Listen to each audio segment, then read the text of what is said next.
Anjana Amanda, NIM saya 2388201017.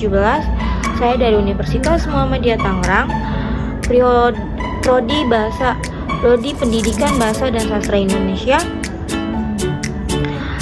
Dalam video ini dari hasil observasi yang saya dapatkan di sekolah A, saya menganalisis studi kasus, yaitu kasus bullying pada sekolah tersebut. Kasus bullying sudah ramai di kalangan kita atau di kalangan remaja seperti kita, mau di sekolah, di area sekolah ataupun di luar sekolah. Nah, yang saya ambil kasus bullying seorang siswa pada sekolah A disebut menjadi korban bullying verbal dan fisik oleh teman-temannya di sekolahnya.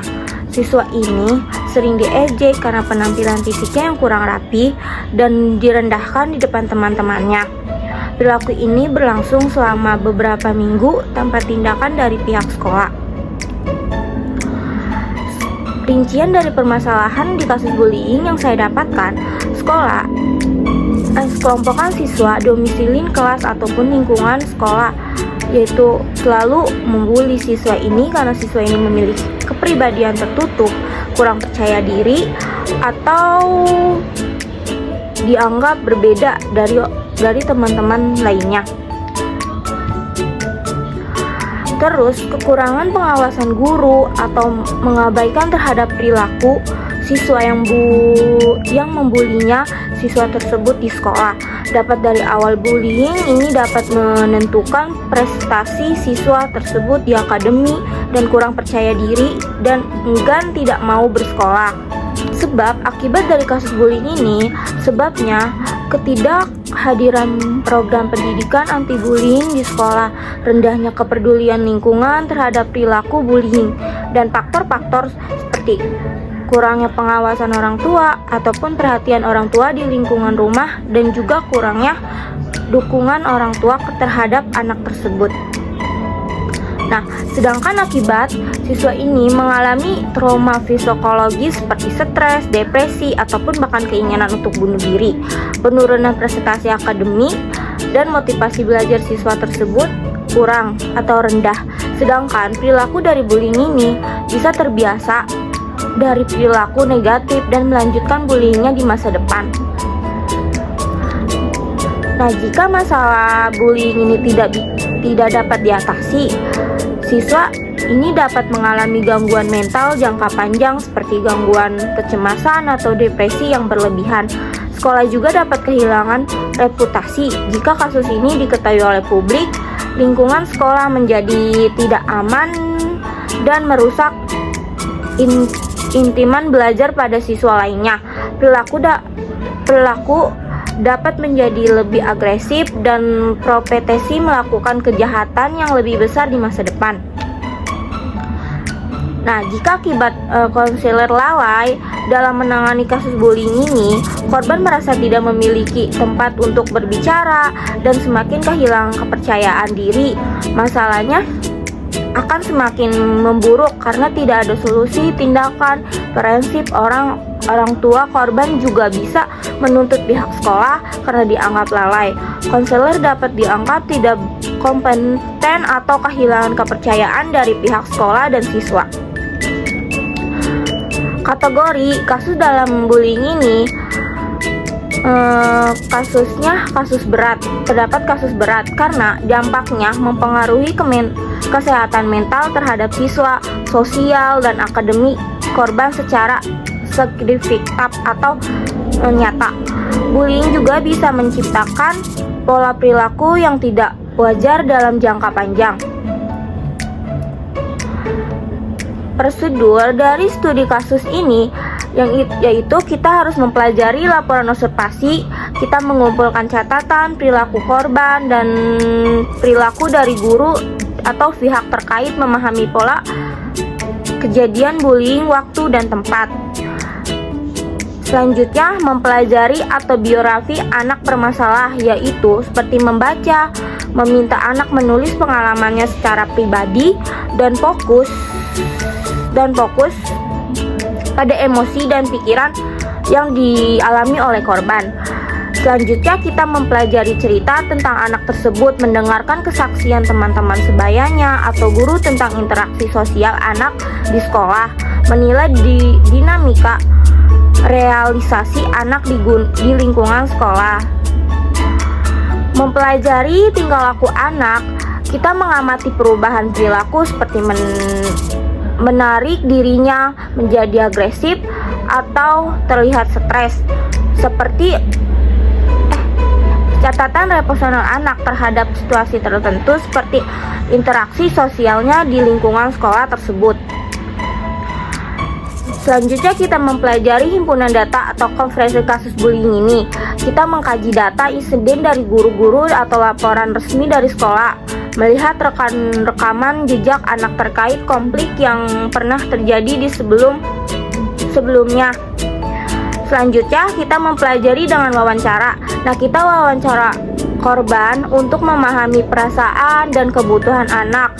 Terus kita wawancarai juga korban yang membuli anak tersebut untuk mengetahui motif apa dan pola pikirannya melibatkan orang tua korban, perilaku guru untuk mendapatkan prinsip yang luas atau jawaban kita yang sangat luas. Selanjutnya, sekolah menganggap kasus ini tidak serius. Seperti sekolah menganggap insiden ini hanya konflik antara siswa biasa tanpa tindakan lebih lanjut. Akibatnya, perilaku bullying menjadi budaya di sekolah karena tidak ada pencegahan. Cara kita menyesalikannya, sekolah perlu melakukan pelatihan anti bullying untuk staf dan siswa, melibatkan komitmen disiplin untuk menangani setiap kasus dengan adil. Selanjutnya, kesalahpahaman. Orang tua salah memahami peran anak. Seperti orang tua pelaku membela anaknya tanpa menyelidiki fakta, atau orang tua korban menyalahkan sekolah tanpa memahami situasi. Akibatnya, komunikasi antara pihak-pihak terkait menjadi buntu dan penyelesaiannya terhambat. Cara kita menyelesaikannya yaitu fasilitas mediasi antara orang tua korban dan pelaku dengan konselor sebagai mediator. Terus memberikan penjelasan transparan tentang temuan kasus dan solusinya. Tujuan umum perkembangan individu jika kasus ini tidak ditangani dengan tepat. Nah, ada keseimbangan sosial. Jadi anak itu mungkin mengalami trauma psikologis yang menghambat perkembangan mental dan emosionalnya. Selanjutnya, hambatan sosial. Anak sulit berinteraksi atau mempercayai orang lain, menghambat kemampuannya membangun hubungan sehat. Selanjutnya, kemunduran akademik. Anak penurunan motivasi belajar yang mempengaruhi masa depan anak tersebut. Selanjutnya ada pola perilaku negatif. Nah, anak mungkin menjadi pelaku bullying untuk mempertahankan dirinya atau semakin menarik dirinya dari lingkungan sosial. Nah, jika kasus ini kita tangani dengan tepat, maka kita dapat pemulihan emosional. Nah, anak ini dapat mengolah emosinya dan membangun kembali kepercayaan dirinya. Selanjutnya, keterampilan sosial. Anak ini belajar menghadapi konflik secara sehat dan membangun hubungan positif dengan orang lain dan teman-teman sebayanya. Selanjutnya, kemandirian mental. Nah, anak ini mampu berpikir interaksi, menghadapi tantangan dan mengatasi rasa takutnya sendiri. Selanjutnya, prestasi akademik. Motivasi belajar anak ini meningkat dan ia akan kembali fokus pada perkembangan dirinya di sekolah maupun di luar lingkungan sekolah. Nah, terkait dari kasus bullying ini, kita harus memahami korban dan perilaku sebagai manusia. Nah, konselor tidak hanya berfokus pada dampak buruk bullying terhadap korban, tetapi juga membantu pelaku memahami kesalahannya dan memperbaiki diri perilakunya. Selanjutnya, mendekatkan berpusat pada individu. Nah, konselor hanya memperhatikan kebutuhan emosional, psikologis, sosial dari korban dan pelaku. membantu mereka menemukan solusi dan membangun kemandirian serta kepercayaan dirinya. Selanjutnya kita menghargai nilai kemanusiaan. Pendekatan dari menangani bullying ini tidak boleh menghukum perilaku secara berlebihan, melainkan mendidik mereka agar menjadi individu yang lebih baik sekaligus melindungi korban dengan berbagian dari upaya atau pemulihan. Selanjutnya ada kan tingkah laku. Nah, tingkah laku adalah sekolah untuk respons atau tindakan individu baik di tempat diamati secara langsung atau fisik maupun tidak terlihat atau mental. Nah, dari 3 pelaku menyimpang yang dapat kita terima, yaitu contohnya seperti korban bullying berdiam diri dan menjauhi dari teman-temannya untuk menghindari konflik.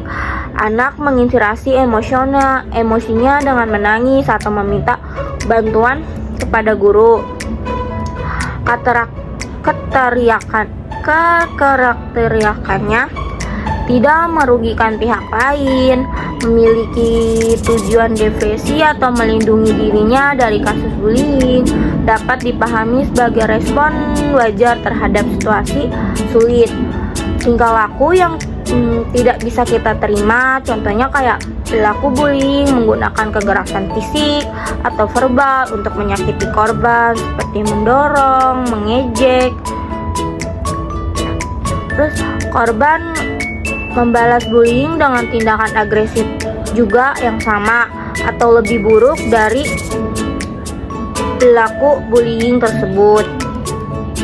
Jadi kriterianya menimbulkan dampak negatif terhadap orang lain kayak fisik, emosional, atau sosialnya di lingkungan sekolah maupun di luar sekolah.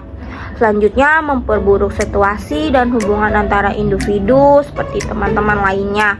Nah, tidak sesuai dengan norma sosial seperti hukum ataupun etika yang ada di lingkungan sekolah maupun dari kasus bullying ini kita bisa dapat menyimpang tanpa dapat diterima itu kayak respon korban, depresi atau seperti melaporkan kepada guru atau konselor. Selanjutnya, kalau kasus yang tidak bisa kita terima atau menyimpang, balasan agresif fisik atau verbal oleh korban dan diabaikan oleh guru-guru terhadap kejadian bullying di sekolah ini. Sekian dari saya. Saya tutup. Assalamualaikum warahmatullahi wabarakatuh. Jangan lupa subscribe, like, dan komen ya. Bye bye teman-teman.